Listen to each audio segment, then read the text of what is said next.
బుద్ధ అయ్యేది సంతానమా?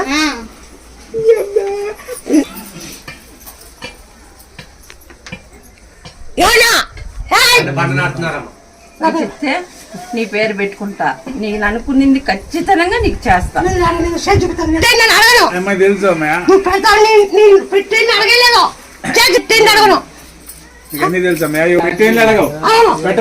ఎంతో మంది నవ్వుతున్నారు, ఇంత దూరం ఒప్పుకున్నావు ఆ దేవుడు ఇంకెక్కడా లేరా అని. నాకు నచ్చింది ఈ మహాతల్లే.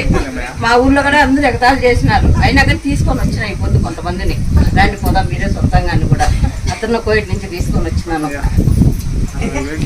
ఆయన టికెట్ తీసుకొని నాకు పండాను స్వామి ఆడ పైన కోయట్లో పడితే ఇదంతా నొప్పి. ఇప్పుడు కూడా హాస్పిటల్కి పోయేసి 1 లక్ష రూపాయలు ఖర్చు అయింది. మళ్ళీ పోయినా కొంచెం తగ్గినాక మళ్ళీ నొప్పి వచ్చింది, ఆగిపోయినా.